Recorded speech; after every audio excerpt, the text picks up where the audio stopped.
Assalamualaikum warahmatullahi wabarakatuh. Apa kabar anak-anak?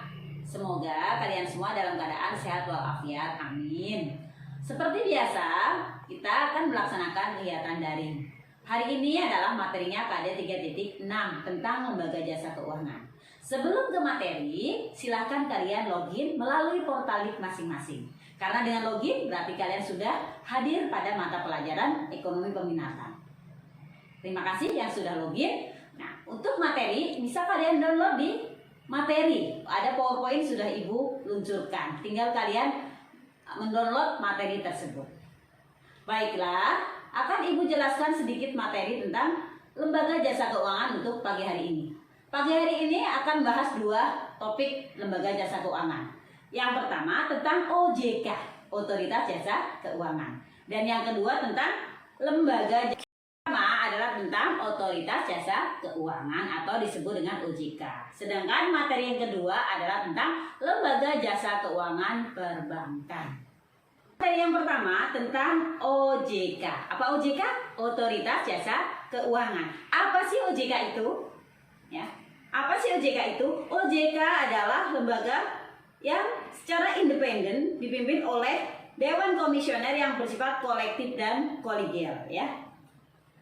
Otoritas Jasa Keuangan ya berwenang melakukan tindakan pencegahan kerugian konsumen dan masyarakat.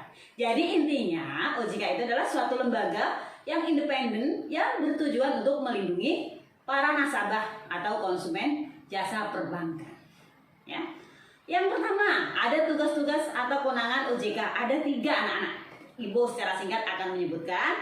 Yang pertama memberikan informasi dan edukasi, berarti dan pendidikan ya atau pengetahuan kepada masyarakat atas karakteristik sektor jasa keuangan, layanan dan produknya.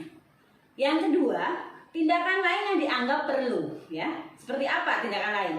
Ya, misalnya tentang perundang-undangan di sektor jasa keuangan. Dan yang terakhir, meminta lembaga jasa keuangan untuk menghentikan kegiatannya apabila kegiatan tersebut berpotensi merugikan masyarakat. Ya, lanjut.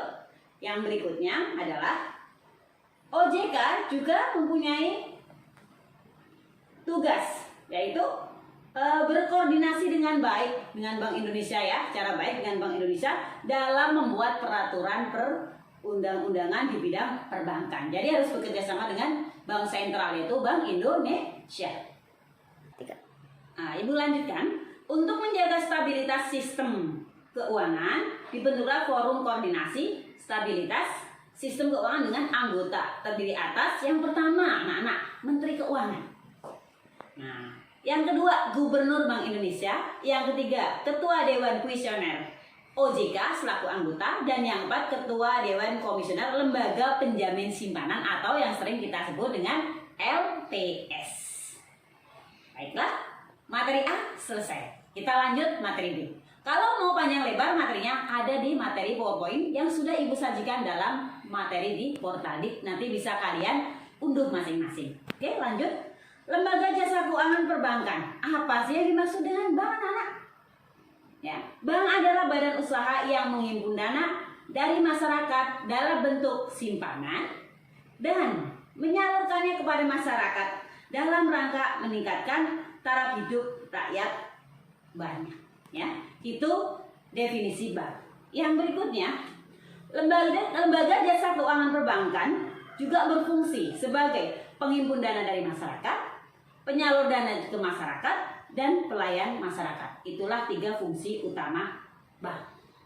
Nah, lembaga jasa keuangan perbankan dapat dikelompokkan menjadi beberapa macam. Yang pertama, apabila dilihat menurut jenis kegiatannya, ada 4 bank sentral, itu bank sentral. Yang kedua, bank umum. Yang ketiga, bank syariah. Dan yang keempat, bank perkreditan rakyat atau BPR. Itu apabila dilihat menurut jenis kegiatannya.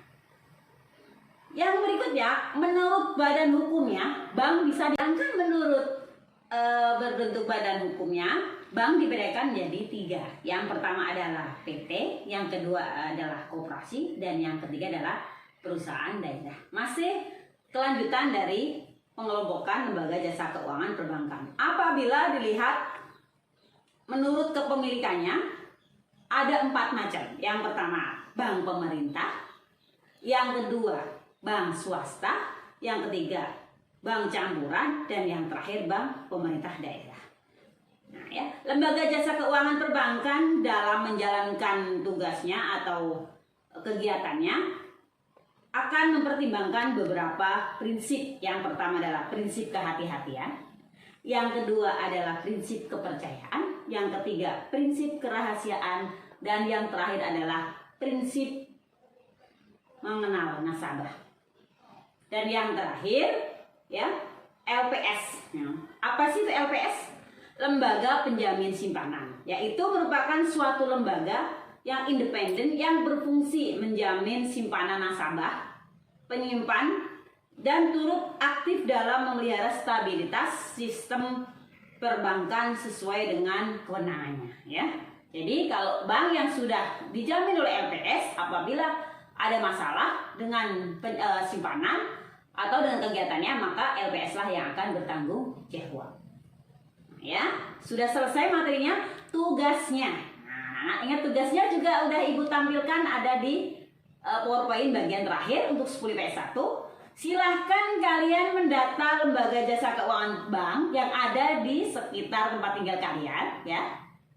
Ingat, didata bank-bank yang ada di sekitar kalian. Lalu setelah kalian data, kalian kelompokkan.